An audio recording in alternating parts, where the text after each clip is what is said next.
Hey there, everybody. We are here with another episode of Director's Commentary. We're going to be looking at Misclick's D&D Devotion, episode 26.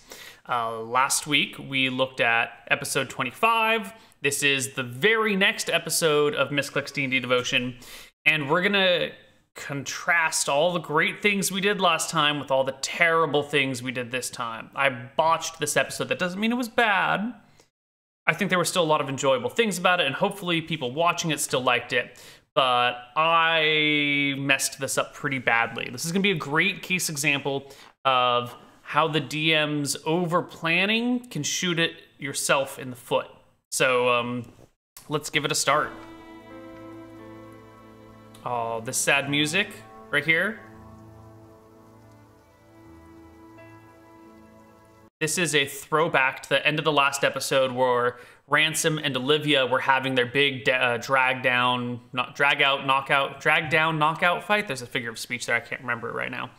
They have this big argument, and we're playing Lonesome West. So as the splash screen is here, and as we're waiting for the game to start, we play the same track from last time. That's actually one of the good things we did. We reconnect the audience and the viewers with what happened last week through the use of the same music that ended last week's show.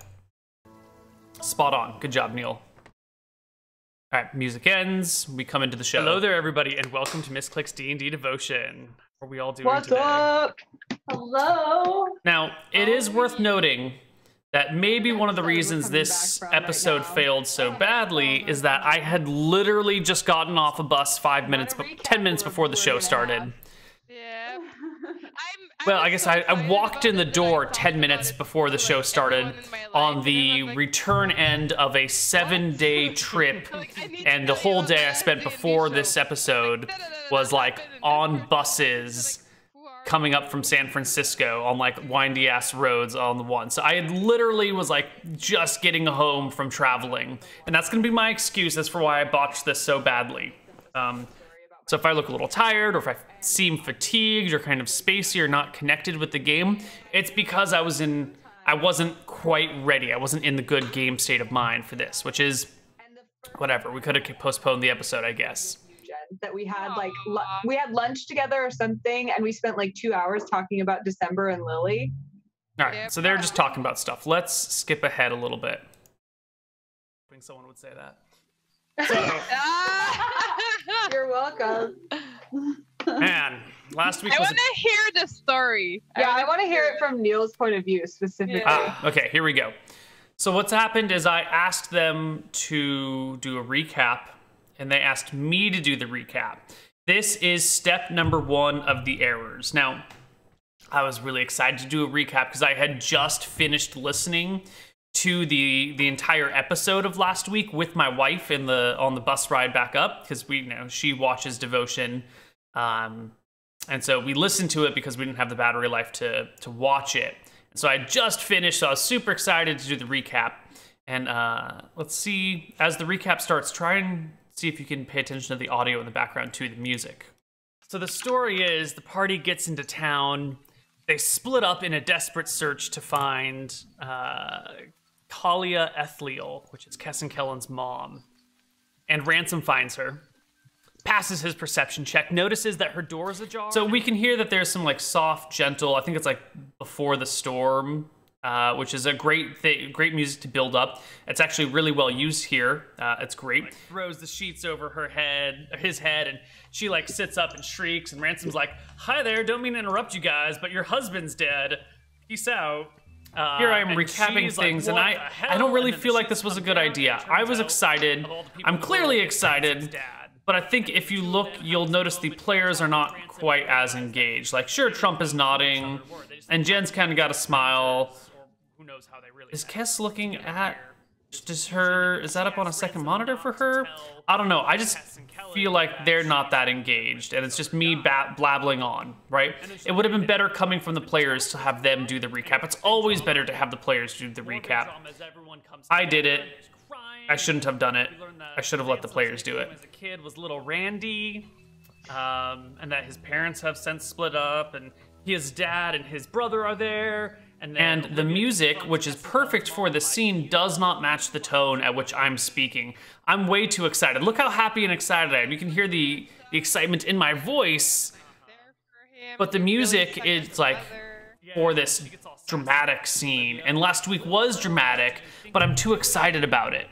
You know, that's the problem. You're gonna die, he's gonna outlive you. Yeah, like, you know, Kess and Kellen, if you have kids with humans, you're gonna outlive your children and your grandchildren and your great-grandchildren. Do you really want to see them all die?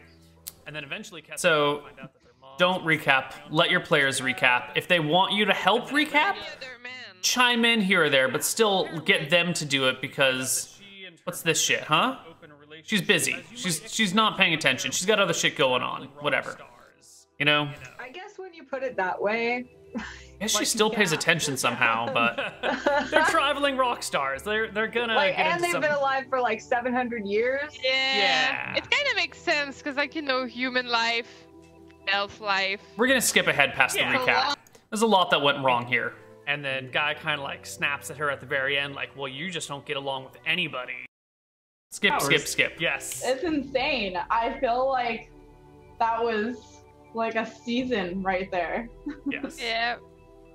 I really recommend you go watch the last episode if you haven't.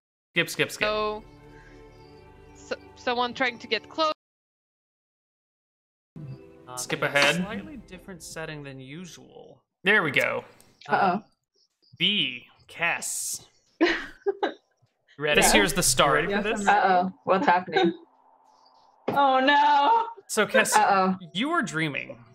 But this time, you're acutely aware. Pause here. First off, the music, we're starting. Good job. I don't remember what track we're using. We'll probably figure it out as it goes along. But the music is spot on, as usual. And we're throwing Kess into another dream world. Right? This is the third time she's had some sort of dream. And if you remember the last director's commentary, we got the idea of prophetic dreams from something Kellen said. And here we are bringing that idea of prophetic dream to the surface. I'm going to tell you what my plans were for this, and then we'll watch it, and then we'll examine afterwards, you know, how that went right or wrong. My idea is that there was something in this prophetic dream that I want her to be aware of. So when it happens, or something like that happens in the real world, in the game world, she can notice, oh my God, this is a problem. This is going to happen if we don't do X, Y, or Z. Yeah, so that's the idea. The idea is I want to implant an idea into her head that this could happen, and then we throw in a bunch of other dream world stuff to kind of like hide it and disguise it, but then also like play on the fears of people breaking up and that sort of thing. You're having a dream. It's not like the last times where you've like kind of woken up out of it. This is much more like a regular dream. So if you want to like look around or ask any questions, you have enough control to like do some things. And if you want to make some basic reactions, we can try and incorporate them, but it's going to be like a dream-like state for you. This is really good. Setting up, telling her what she can do in the dream world and that she can interact with it is a great idea. The setup for it's great. The execution of it was terrible. Okay, but it's not like the other dreams though, right? Well, we're going to find out, aren't we? Okay. What's the first thing I see in this dream? I like that she starts it off by taking the initiative and saying, I want to know what I'm seeing, right? That's great. It's great that she starts it off. The first thing you see is a church, kind of like from up on high. Like you're looking down at a church and you realize you are at your wedding, right? So she and Ransom are like breaking up, so bringing up their wedding, you know, strong imagery. Looking at this church, but kind of hollow so far. Like pan down as if you're a bird swooping to the ground, to the big double doors. And you can walk on down the aisle. You look to your sides and you see friends, kind of. They're like vague, unfamiliar faces that you just kind of know are your friends and family somehow. Weird dream stuff, spot on so far. Know that this dream's not real, right? Right, you are aware that this is a dream while you're having it. Yeah. Whoa. And as you walk kind of down the aisle and get to the very end, you see Kellen and Olivia standing at the end in the bride and groom position. Right, so she's at her wedding, but she's not getting married. So far, I'm pretty much enjoying this imagery. Like, you know, you're here at your wedding, but oh my God, it's, you know, another couple's getting married. I should be getting married, but instead it's my brother and her girlfriend. I think that should have been played out a little bit more. I think we should have had a little bit more time to address it's your brother and his girlfriend getting married at your wedding instead of you. The appropriate thing here would have been to ask Kess, like, how does this make you feel when you come to your wedding and you walk down the aisle, except it's not your husband waiting for you or your betrothed waiting for you at the end of the aisle, it's your brother and he's marrying his girlfriend, right? That's the right interaction here. The interaction is you know, enjoy, you know, get in more into the dream. Get into your mental state. Are they in wedding garb? Yes, they are. They are in wedding garb. I look down at myself. What am I wearing? You look down and you don't see yourself. It's like first-person shooter video game. Like, you look down and you don't have feet. You're just not there. Oh. You look up and you see... Is my dress looking super sexy? No. Is it like a skanky wedding, or is this like No. It's very conservative and very tying it back to as if she is Kess. V projecting her own self onto Olivia. Thanks a lot. Anna picks it up right away. Good job, Anna. And you notice that the officiant sexy, is classy, right? Just kidding. No, it's old lady classy. The officiant is Guy Claypool. Right, Guy Claypool, there's this like love triangle between Kellen, Olivia, and Guy. Bringing Guy as the officiant in the wedding kind of just makes it, I don't know. I feel like that's a step too far. I feel like we should have just left it with Kellen and Olivia. Adding Guy Claypool in there was an attempt to be like, oh my God, it's so dramatic. Look at all the crazy things. Look at the love triangle. Now they're there and Guy is marrying the two of them. But I felt like it just clouded the scene with too many things. What? And he's talking to the two of them and, you know, says, you know, will you, Kellen, take like Olivia to like have and hold and just like snuggle together with for all time? I thought this was wait, why would I be? I thought we weren't getting married, but wait, when were they going to get married? This doesn't make any sense. Why am I thinking of this right now? So far, so good. I do. Where do you look? Wait, I say. Wait. No one hears you. And Guy turns to Olivia and is like, Olivia, do you take Kellen to... So she tried to stop it, to interrupt, and we prevented her from interrupting because this is a dream sequence where we want to tell something. So we said prevented her from interrupting with the dream, which is great because the whole point of a dream sequence is to railroad some sort of narrative in there, right? That's the purpose of this. Is I want her to see this thing that happens and not be able to affect it. But she should have been able to ask more questions, like hold and caress and like protect with all of your love forever and ever.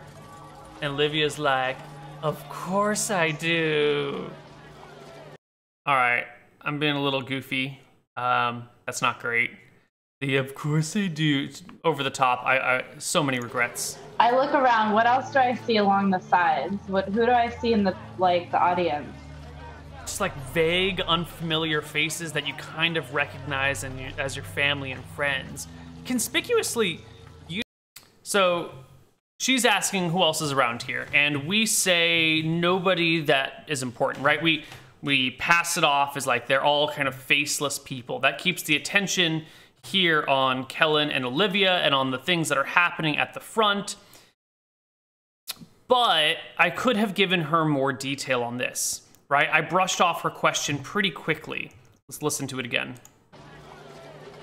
I look around. What else do I see along the sides? Who do I see in the audience?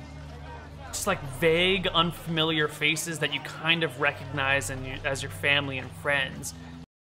Right, so she's saying, what do I see? And my answer is, you don't really see anything important. That's a terrible answer.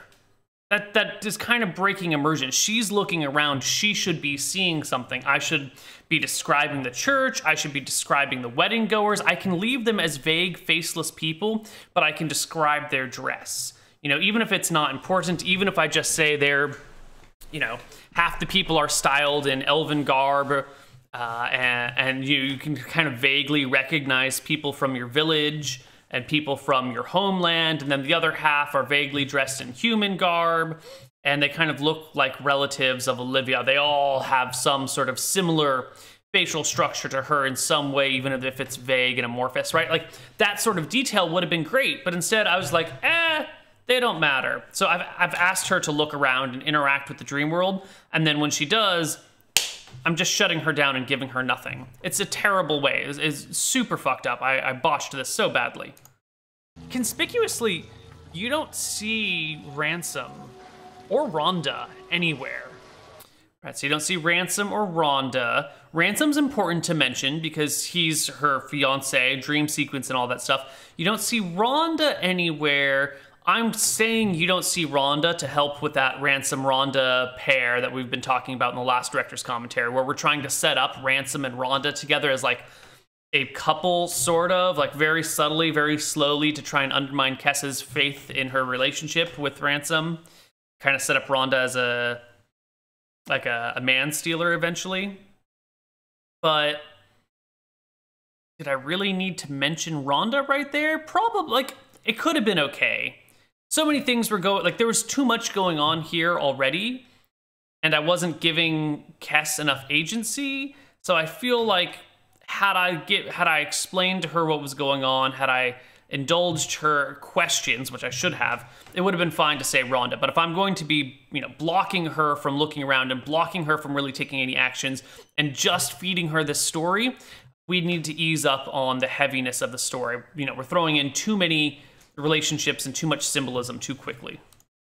The two of them are completely missing from the picture. I walk up to Kellen and to Olivia, and I look at Kellen. Except it's not Kellen anymore. You look. This is good. This is intentional. It's not Kellen. That's an intentional thing. Look back, and it's Alex Gilder standing before Olivia. Oh shit! All right, maybe we're getting a little too heavy with the imagery here again. You know, we're switching. It was Kellen and Olivia. Now it's Alex and Olivia. Like, we're throwing on a lot of themes and throwing on a lot of, like, interesting characters that have a lot of drama. Basically, this dream sequence becomes, like, all the drama of the past 6 months of gameplay, and we're gonna just, like, shove it all in a dream sequence, which is way too much content, way too upfront, way too fast. And they're continuing the ceremony as if nothing else had happened. You know, they're going on with the vows, and now they're doing the, like, the individual personalized vows. Olivia, you're supposed to be marrying my brother. Of course, you know, Olivia can't hear you. Olivia's not, there's no reaction. It's as if your voice is saying nothing. Right, we've already established that she can't influence the dream. You can see her, you know, saying some things, but her words start to fade out as you start to hear, like, flapping of wings coming from outside. And this loud dream sequence audio going well. Dragon. This is so creepy. Am I wearing any weapons right now? Yeah, there's a sword in your hand. Okay. Very dreamlike thing. You think about having a weapon, and all of a sudden there actually is a weapon in your hand. Solid dream mechanic right there. Love it, Neal. Good job. Okay.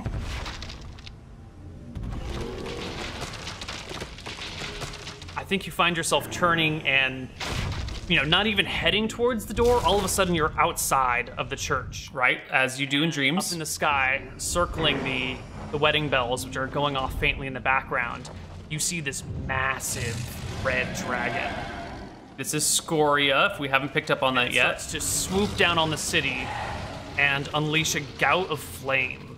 I run out of the way of the flame. I should have been more specific, saying unleashes a gout of flame at a building or at a specific target, because as we're about to see in a moment, there's a very specific target of this flame, but leaving it vague enough that she thinks it might be targeting her. All right, as you run out, like kind of move away from the flame, you see it coming, striking a very, very familiar elven male. I look at the elven male. Who is it? It is your father. And as you approach him, his eyes get really wide. You can see the like fire lighting up his face kind of, as it's slowly coming towards him. And then, his wide-eyed face turns down. And you look down towards his chest and see a sword sticking right out of it, as if like someone had run him through from behind. I yell out for him. You look up, and it's no longer your father. It's Liam. It's Ransom's father. And he just topples forward with the sword in his chest. All right, here we make a big mistake.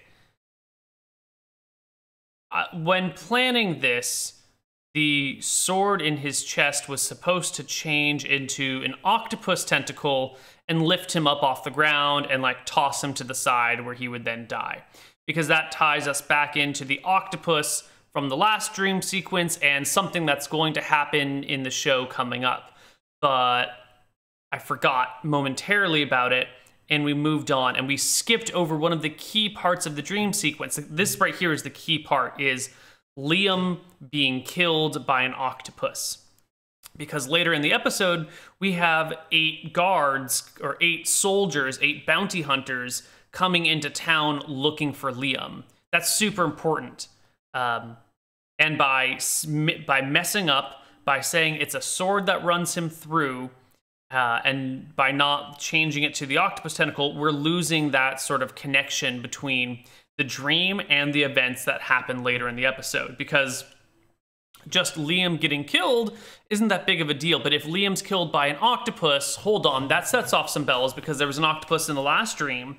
And then if 8 people start showing up looking for Liam, then we now have a series of connections. And Kes or V can make the logical leap of, oh, there's 8 people, just like an octopus has 8 legs, and these people are looking for Liam. Oh no, these people are here to kill Liam. If we don't get Liam out of here, he is going to be killed by these 8 people, right? That's the connection that we're trying to set up with this dream, is that Liam's life is in danger by these 8 bounty hunters that are coming out looking for him. But we mess it up. We skip the sword turning into an octopus tentacle, and everything just kind of falls apart. And then you wake up. All right, let's find out the timestamp of this. This is 14 minutes, 32 seconds into the film. Let's find the beginning of this. Background. You see, oh, nothing happened. The two of them are, and Livia, and Guy turns, almost there for all time. And you notice, you look up and you see, is my dress looking super sexy? Let's keep sides, and you see, and then you kind of like pan. This is your wedding with Ransom. All right, so it starts around 9 minutes and it ends at 14 minutes and 30 seconds. So we did like 5.5 minutes of dream sequence.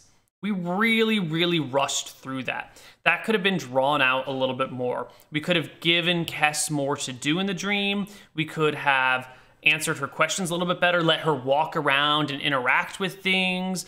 We should have stretched that out a little bit longer, so it wasn't so much dense material so quickly and then we move on. That is, in addition to forgetting the whole octopus arm thing, one of the big problems we made in this sequence. Find yourself alone in your bed, in your personal private in-room that Ransom got for you, in whatever tavern this is. Am I the only one in the tavern? You're the only one in your bedroom. So this is great. She starts back in her bedroom alone. Ransom's not there. It's a great way to kind of bring us back to the fact that, oh yeah, you and Ransom had the big fight, as if the wedding wasn't enough. Or whatever liquid's close by. Yeah. You can get some water and you can kind of wake up and go about your day. So here she's very much trying to continue interacting with this dream. I will get up, I get some water. She's going through like the minute details and trying to figure out what to do, but look what we do. But I wonder what all that means. She's still trying to interact with the dream world, which is great. That's what we should be looking for here. We should be giving her an opportunity to further investigate it and think about it and reflect about it publicly. Around the same time that you're waking up, Ransom, you're waking up, but we move on. We go through this big, dense dream sequence, and then we don't give her any time to process it. We just immediately hop on to Ransom. Waking up to. This is the day after you guys had your big smackdown, drag-out fight. And you guys have rooms next to each other, but separate rooms. How are you feeling about your big fight yesterday? I didn't really get to sleep. I was up the whole night, kind of despairing over what had happened. So I might have got a few hours here and there, but I'm pretty... This is good. Ransom's giving us a lot of nice detail. He's actually getting pretty good into his character. He's giving the sort of commentary we would hope from a strong role player. I'm impressed with Ransom day after day. Ransom and Kess come down separately, and then Kellen and Olivia come on downstairs.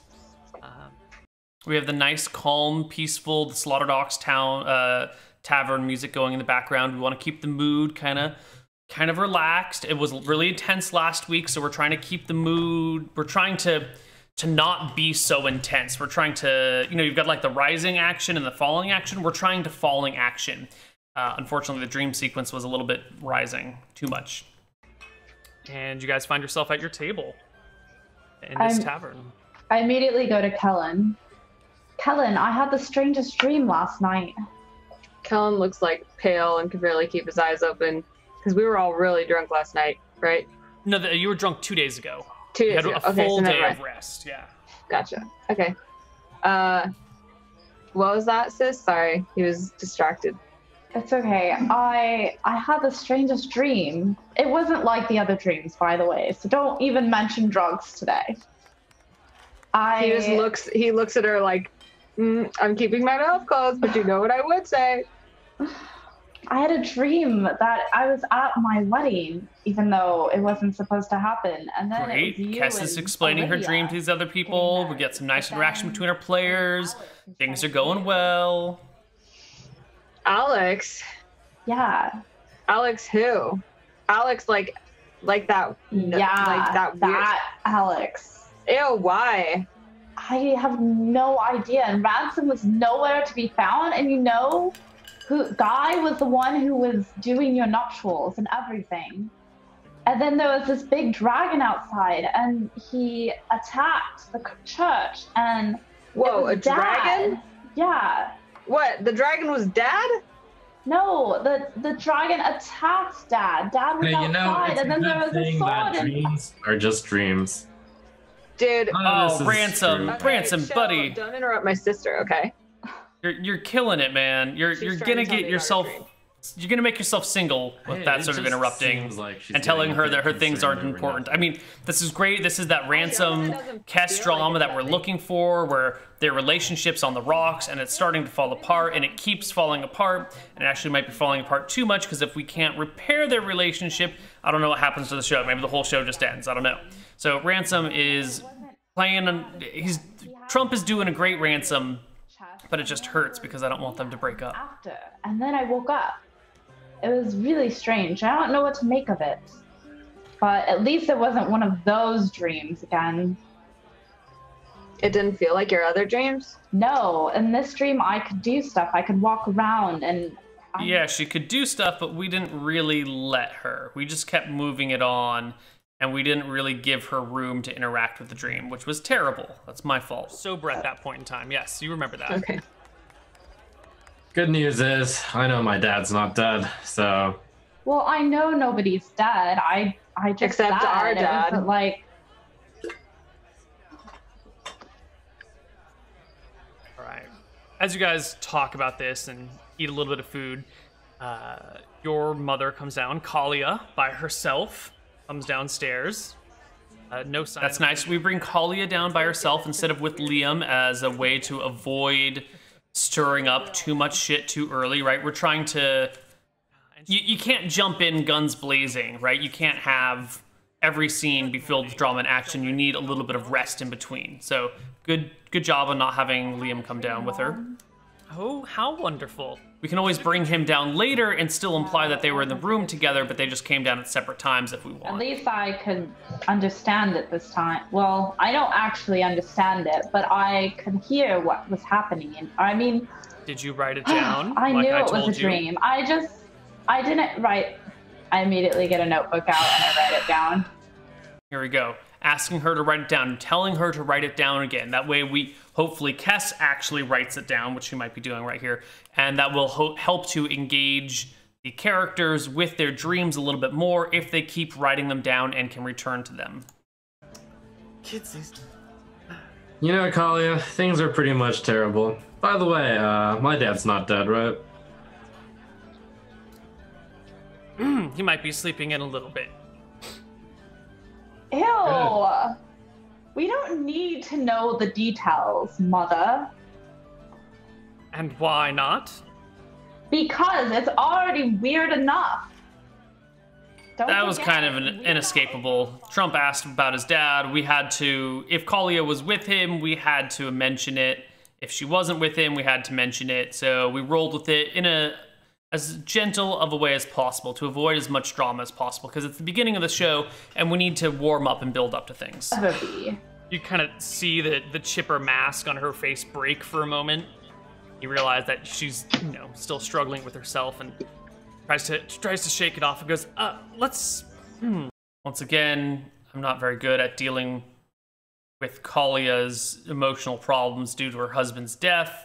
And we can further see, you know, how she's just kind of not dealing with it or moving on, or like there's not really a recognition of her father dying or her husband dying. That remains a really weak point in our storytelling. So I have coordinated with the innkeep today. I believe that we will be playing as we agreed the day before yesterday. So, oh yeah, jam session with Mom. Sick. Yeah. Wipe that ungrateful look off your face, Kelly. All right, so here we misinterpret Kellen's like, oh yeah, jam sesh with Mom, which was probably fine. Completely wrongly. I interpret it as him being sarcastic, which I don't think it was in retrospect. And so then the mom gets all snarky towards Kellen, which kind of sets the tone for their jam sesh, where their mom, like, instead of the jam sesh with Mom being the like fun, friendly, oh yeah, we're playing music with her mom and remembering the good old days, now it's Mom being like, you have to play with us, wipe that ungrateful look off her face. That changes the entire tone that we were trying to set up for this jam sesh. And that's not good. It has been a long time since we've played, and I think that's what this family could use right about now. Mom, I was just saying it'd be cool to play with you. Chill. What's your problem? We just woke up. Kellen always looks like that when he wakes up. Perhaps. The DM, Sorry, look at that. Look at that. Look at my face after they make that. Chill. What's your problem? We just woke up. Kellen always looks like that when he wakes up. You can see that I'm like, oh shit, I screwed that one up. What does she say? What does she say in exchange to all of this, right? Perhaps. Ugh, totally bombed My it. face isn't good enough for you. I don't know. So what do you think we should play? And at this point, I would like Kellen to come up with... Oh, great. This is a fantastic mechanic. I love how this got played out. This is, like, for me, the highlight of the whole session. I think probably for everybody this is the highlight of the session, is like the mechanic where Kess and Kellen come up with the music that they're gonna play. With the name of a song, and then I'd like Kess. So basically, we have Kess name a song, and then Kellen write lyrics for it. And then we have Kellen name a song, and Kess write lyrics for it. That's this mechanic. Because when you're doing like a bardic adventure, you don't want to just be like, you guys go to play music, make me a music proficiency check or whatever. Because that gets really old really fast. So we try and engage them with their music in different ways. One time we did like the rhyming, you know, you got to keep these rhymes going and got to pass it around with something musical, right? Another time we did puns. And I think then we did also a charades episode. And we've been coming up with a lot of like different interesting mechanics for their music, which is something I've been very pleased of. With a classic song that your family plays together. Okay. And just a pair of lyrics, like No, I need right now. I just need a song title from you. Okay. So what is the title of one of the songs your family plays? We are a family of elves.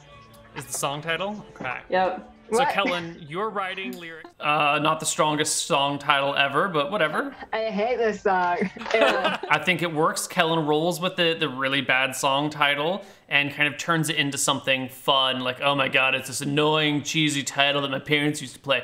Kellen does a great job rolling with Kess's awful title. I said something about my parents' musical style. It was like if we're Green. If you guys are Green Day, they're the Rolling Stones. Right. Okay. So it's something.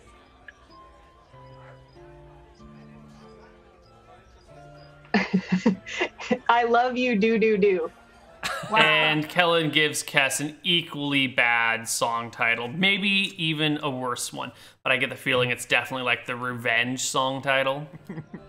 So while you guys are writing lyrics for these things, Olivia, the elves are going off and they're going to start practicing their music. This is another great opportunity. We've given Kess and Kellen something to do that will occupy their time, so we can role play with Olivia and Ransom.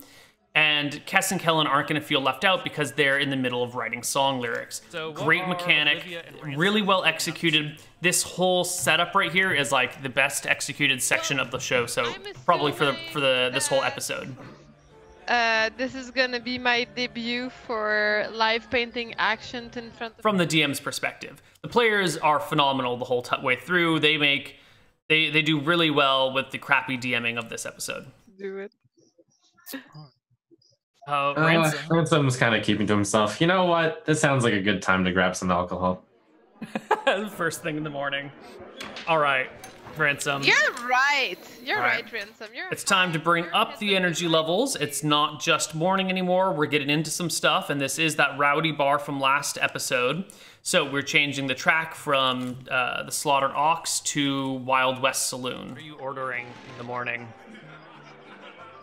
It helps that Ransom's drinking early. That's my kind of girl.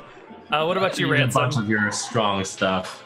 Okay. They bring you over a bottle of whiskey, and with their thick Akuban accent says, this'll be 5 silver.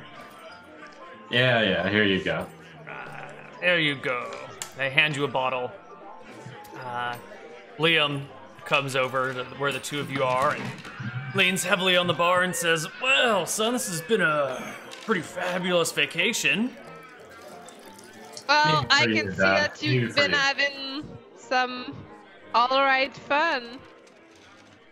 Now, we don't really have anything to say with Liam. Just beams with a smile. We're just having him interact with these players because it seemed like no one was saying anything and we wanted to get them doing stuff. So we just had Liam start talking to them and then we just let them run. You know, I hadn't put that together, I suppose, technically speaking, but I swear, she doesn't look any older than me. So I don't know if it really counts. Does a cougar? This is the players talking about cougars and just like having a good time, joking about relationships. Totally fine. We're not really making any big story progress here, but we're just like having a good time playing D&D, you know, and that's the crux of the game. So this is all fine too. So what is that then? Wait a minute, Ransom, does that mean Tess is your cougar then? No, I don't know if she's my cougar anymore. What do you mean? Things don't seem to be going well between the two of us, I say as I like just kind of take a big swig of the whiskey.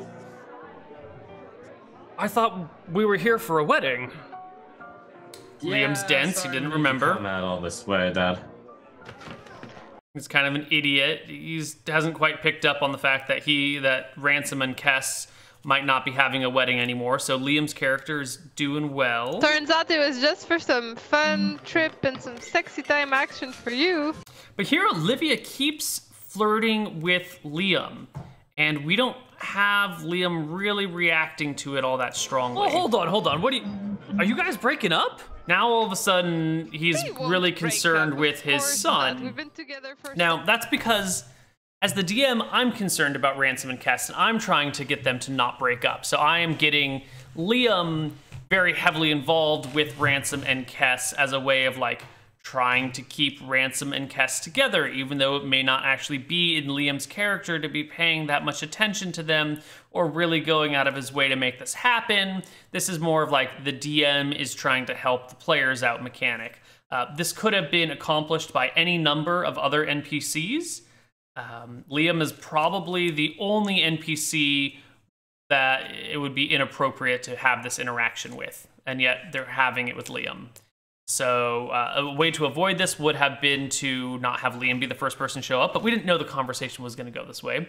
Or to have Liam express surprise and then have other NPCs come in. Or maybe have Liam be like, oh my god, that's awful. Let me go get a drink. And so, you know, he like leaves the conversation because it's getting too serious, and then replace him with a different NPC. Like Rhonda would have been a perfect one to come in here and talk to Ransom about Kess. Like this is a very perfect scene for Rhonda to come in and have the like relate the conversation with Ransom about Kess, and oh, try and patch it up because she's always there for the two of you, but like secretly we sort of, you know, that's not actually her motivation. We're trying to set it up for the other players, but this is a great scene for Rhonda to have come in, but she's not. We're using Liam, Sure that and it's with some wrong. grand gesture, he's just gonna swoop her off her feet again. Well, come on, son, we gotta fix this. How are you gonna? This is think wrong. of This should something not be great. Liam. Something grand. Olivia and I will help you fix this thing. It's just gonna, Yeah. it'll be an easy solution. Trust me. Now, even though we're using the wrong character, we're trying to, as best to stay in character. So Liam is terrible at giving advice. He's terrible with relationships. He's kind of his own guy who just wants to have fun and doesn't really care about anybody sort of person. So he gives Ransom bad advice. Like, obviously bad advice, because he doesn't know anything. He's got a failed marriage, and you know, you've seen him around. He's not the person you turn to for romantic advice. And then she dumped me. Oof, it's a tough one. What do you think, Olivia? There we go. We throw to Olivia first because we want players to interact with players more than players to interact with NPCs. So when this topic comes up, we throw to Olivia so that she can take over the conversation. Because I think your heart's at the right place, but you guys don't understand each other. You know, you talk, but you don't understand what the other means. You interpret it both in different ways. Pretty insightful. This is some strange think- talk. Why can't people just say what they're thinking? I think you have to tell her that she just needs to tell things straight to you because you just want to make her happy. You know, not reading between the lines thing, because that's not your strength. And she should know that, to be fair. Right. I think you should kill a bear in her honor. I was thinking of doing something like that. You know, it's a pretty solid advice. Liam recommendation. What more romantic gesture can you get than slaughtering a really strong animal for I another was thinking person? even one up on that. Maybe a dragon or something. Oh yeah, kill a dragon for her. That's definitely sure to win her over. Yeah, like that could ever possibly happen. Communication stuff. I mean, who talks about We're their on the feelings? same page then. Yeah, that's kind of ridiculous. Well, you know, I just be careful about taking on a dragon alone, if you know what I mean. Oh, it sounds like he's already taken on a dragon. Awkward attempt to paint Kess as a dragon? I'm feeling better about that bear ID than that dragon ID. How about 3 bears? Bears. You know, she also loves shopping. How about you just buy her something really nice? Ooh, buy her something. That's the quickest way to a woman's heart, right? Casual sexism returns. Worked the last time I gave her a I ring. do love getting Hey. things for free. It's nice. Or cook her something really nice, you know? Like, kill a bear and then cook her the bear you killed for her. Right? Half a decent idea. That's how your mom got me. I mean, she didn't kill the bear, but it was her cooking that did it. You can do all the things. Just like do a whole day just for her, where like you've killed a bear, you've cooked. Olivia's coming up with good ideas. Liam's coming up with half-baked ideas. This is actually going surprisingly well, even though it's the wrong character, right? This should definitely be Rhonda in here giving real advice. We messed up with Liam, but hey, it's gonna work out anyway, it seems. I had this strange memory of somehow. Maybe it was a previous life. I tried to cook a bird and it didn't work well. Oh. Aha, throwbacks to Misclick's D&D Seaboard, where he tried to cook Anna's character's peacock and failed to cook it. All she seems to want to do is watch the sun rise and the sun set. Simple elf. I tried to do that for her each time, but I don't know if she's even into sharing that moment anymore. Where's a good place to watch a sunset from? Here we go. He's like, sunset, sunset. So we try to push the idea on him about finding a good place to watch a sunset by just asking where's a good place. And maybe that'll give Ransom the idea of like finding some epic sunset or sunrise place. Some epic place to watch a sunset or sunrise from. The mountain. Are there mountains near us? He says, questioningly. This is where I'm checking to see if there's mountains around, and there's not. There's actually no good place to watch a sunset on that mountain and kill two or birds sunrise from unless you're like in a tower in a town. Water would be nice too. Oh yeah, ocean sunsets. How about you like make her a nice dinner and you eat it by the sunset? All right, I'll see what I can do there. It's really too bad that guy that cooked left us. D's the cook, not guy. That guy Cook? cook the chef, sorry. There we go. Cook traveling with you? Yeah, and you let him go? These lines from Liam are unnecessary. His character's had enough screen time already. We should really be just letting the players play. That woman could cook the most delicious spiced potatoes. And you know how I like spiced potatoes. Oh, man. Yeah, I like them too. Right, like, why is Liam talking? He's not contributing to the story. He's not really doing anything. It's just like a random NPC interaction, which is fine, but we should really be letting the players run this interaction. We should be giving them as much screen time as possible. Small meats, man. It's just like a thing in this campaign. Does Kess cook? Maybe you should win her back by having her cook you a meal.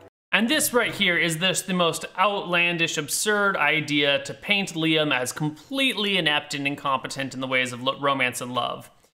Unfortunately, this is the one idea that Ransom agrees to do. Oh, that's not bad. How does that work? That doesn't sound very romantic to me. Olivia I think the gestures shows the stupidity of it. Dad. I don't know. Hey, honey, why don't you... Go to the kitchen? No. Hey, sweetie, you're such a good cook. Wouldn't it be wonderful for... I don't know. I just really like the idea of someone making food. Right, it's such a terrible idea, I can't even find a way to justify it. And I can justify just about anything, but I can't justify this. Were you cooking? Doesn't seem like it. Yeah, in a way.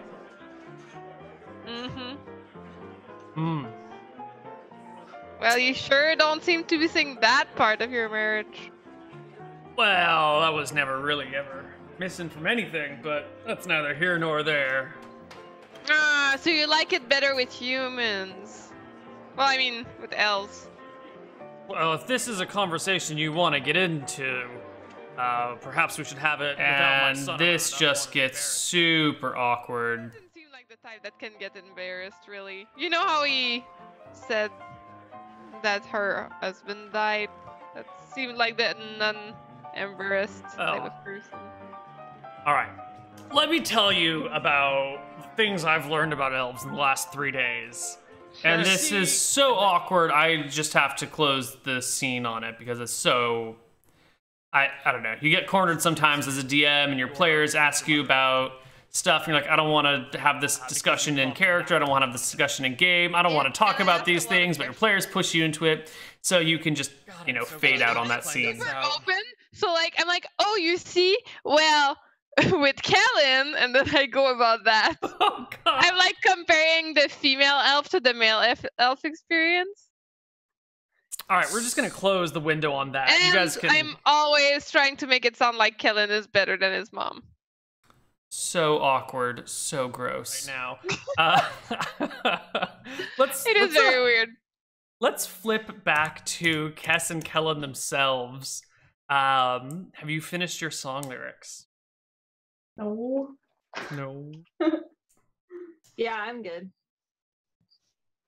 I didn't write, So we had a like this whole nice song. long, No, we don't need the you know, scene with Olivia and Ransom and Liam where they're talking about what to do to prepare their relationship, and it was all fun and games. You had the fun music in the background. Now we're coming back to the bards to check up, see if they've done their stuff. You know, that's the whole purpose of talking to these people, was to let these people have their own time. Apparently, because, you know, we didn't do anything productive with Olivia and Ransom. We just kind of shat the shit for a moment, which is fine. D&D is all about hanging out and having fun with your friends, so it was totally fine.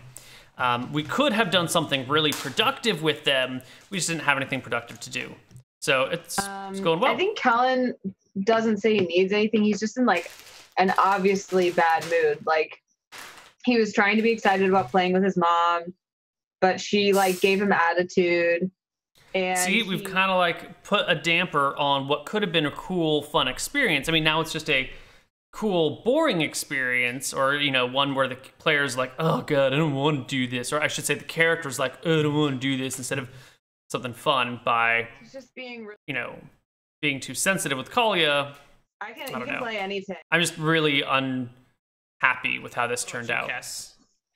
Cass is going along with Kellen since we've been performing by ourselves for so long now. We just kind of have our niche, and we've just like, we know each other and can perform so well. And like trying to perform with a mom who's sleeping with somebody else's dad and like not even properly grieving our dad, it's just like, it feels weird. It doesn't feel the same to have just one parent around, and it just doesn't feel the same. So Cass will, you know, of course, we're musically talented, so we'll play, but our heart's not in it. Oh, okay. Well, you have the morning and the early afternoon if there are things any of you need for it. Right, so here we've already established that the performance is going to be later.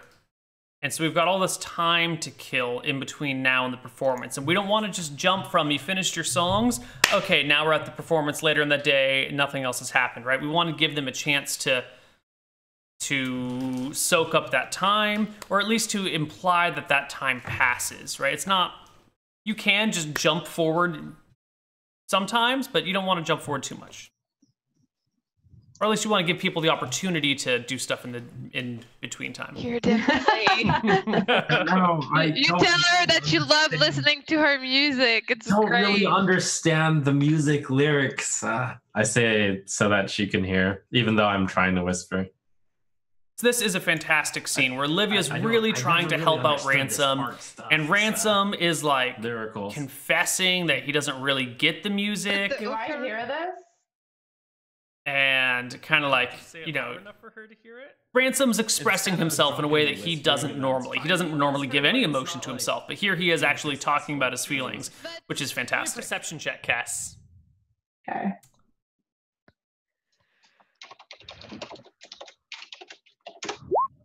No, you definitely don't hear it. Luckily, Kess does not overhear Ransom saying, I don't get Kess's music, I don't really understand it. The good news is, as long as I get the gist, that's fine. Thank God she didn't notice. The musical parts and like the ocarina. Yeah, the ocarina. He loves your ocarina. Thanks, Olivia. Well, I kind of feel like she's trying to imply something there, but maybe it doesn't translate from French.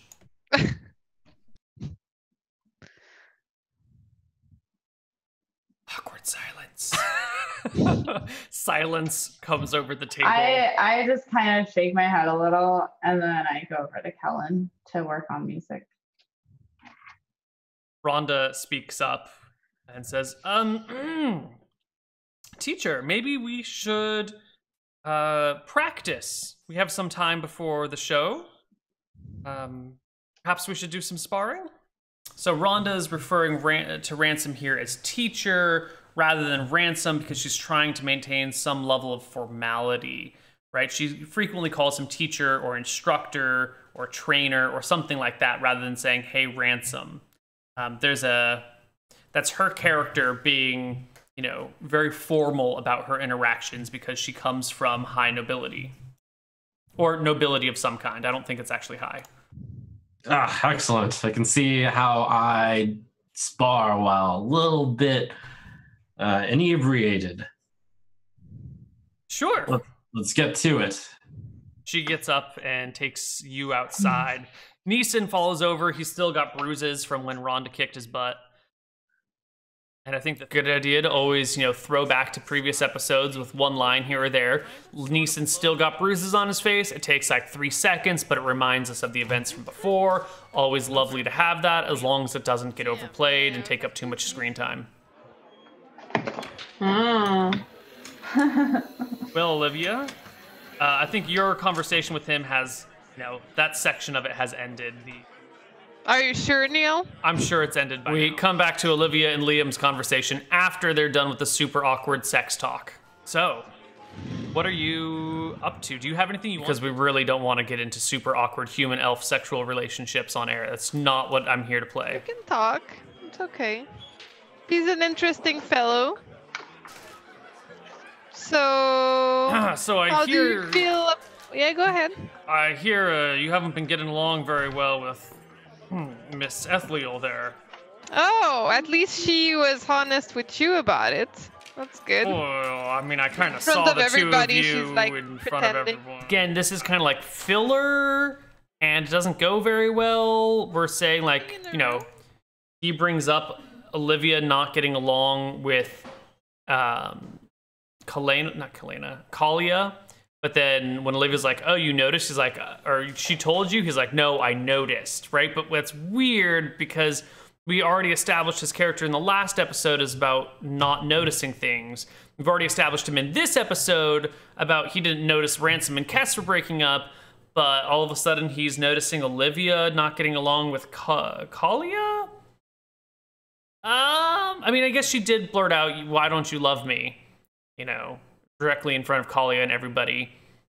But there were also some pretty obvious Kess Ransom signs, so I feel like that's a weak point of this interaction. I mean, you were crying, why don't you love me? Please, why don't you love me? Yes, that second part, you're right. Yeah. It was the first part, and then she pretended like it never happened. Right, so there's some reason, but... Oh. Well, the first time why is Liam getting involved in this interaction? It doesn't really fit his character. A long time ago, but I went to a family dinner at her place with Kellen, and you know, Kess had already introduced Ransom to the family. So you know, coming in as the second human, I felt pretty good about it. I wasn't too nervous, and I didn't speak Elvish at all. But you know, it seemed all good and swell. So, in my opinion, the reason this episode is playing out as well as it is, despite all of the problems, is because we've spent a lot of time in previous episodes building up these good characters and these good stories and these interactions, and there's a lot here. There's so much good stuff that's already been built up that if we really screw up a couple of characters and a dream sequence and like have some weird interactions that don't make a lot of sense, like it's not going to ruin everything. So basically we're being carried by the weight of our previous success throughout this scene. Also, we're being carried by very clever players who are doing a good job. Guy. You know, the one with the weird name? Yeah, what's the deal there?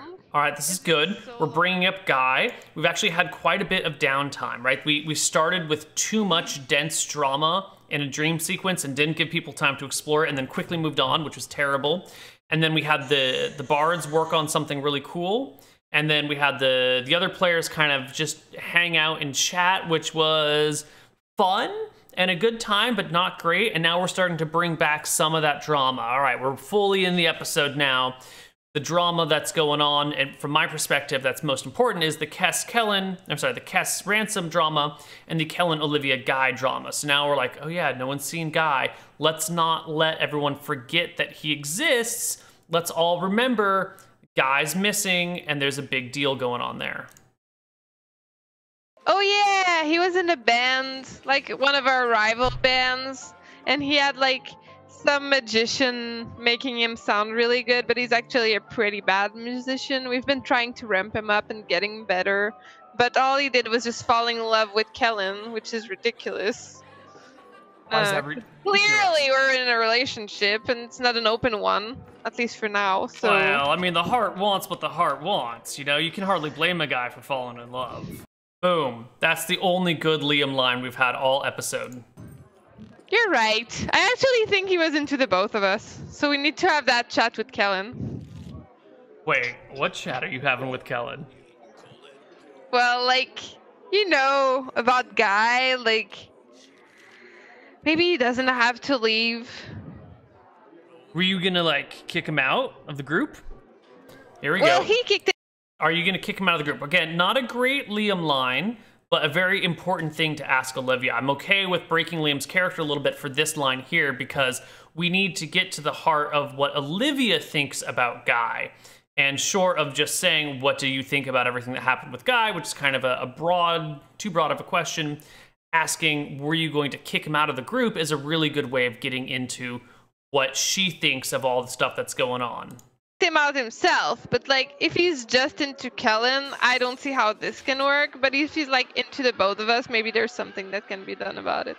All right, so here we have Olivia setting up for us I'm not going to tolerate Guy unless he's into both of us, which is, I mean, there's a lot you can look at it here. There's a lot of ways to take this. That could be Olivia saying that. That could be Jen trying to say to the DM, hey, I think that's a really cool storyline that I want to explore, right? So we could be taking that as Jen hinting to us to move the story in that direction. It could just be Olivia being Olivia and Jen doesn't really care about it one way or another. There's a lot of cool things that you can dig out of that comment, and I really appreciate it. And we're gonna back it up in just a second here. Well, he kicked him out himself, but like if he's just into Kellen, I don't see how this can work. But if he's like into the both of us, maybe there's something that can be done about it.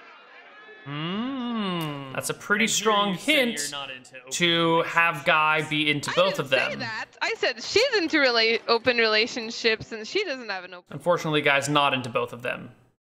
And I think it's important to the Guy, Kellen, Olivia dynamic that he's not into both of them. But if that was an option, if I hadn't set in stone how Guy was, or maybe if his character was a little bit different, he could easily be into both of them, and this could be a nice opportunity to play off what Olivia's saying. Unfortunately, just due to circumstances, it's not going to work. Not even with Little Miss I mean, no, God no. Really, what we could be doing is we could then have Guy pretend to be in Olivia if we can find out. If Guy can somehow find out that Olivia would be cool with him being around if he was into her also, then he could fake being into her in order to like keep the group together. So now we kind of just need a way for Guy to realize that that might be an acceptable lie to tell the others. There's no long-term things going on there. We just bunkmates to save on rent. Right. So how did you meet her? How did that happen? Oh man, we've already planned this out, so now we have an opportunity to like tell the true backstory of how they met rather than the lie that everyone got fed last week. Good job, Olivia, good job. On top of then, you know, she got up and did this dance while she was playing the harp. It was pretty fantastic. We establish her as a dancer here as well. This is good. And so when fill in Kalia's backstory a little bit, show her as an independent artist who goes around the world performing, playing music, dancing. This is actually more about building Kalia's character than it is about building Liam's character in this interaction. We got to talking. She said she was here for her daughter's wedding. I said I was here for my son's wedding. She asked me and what my son... And you never made the connection. Well, I called him Little Randy. And apparently these days, and there drops the shoe on how it is that they didn't know. Drop the shoe is not the right phrase there. There we figure out how it is that they were sleeping together without knowing who each other were, or figuring out their relationship together. It's because he calls his son Little Randy, and she would never associate Randy and Ransom. Well, see to who. And he would never remember Kess's name. It looks like Kess and Kellen are done with lyrics, maybe? All right.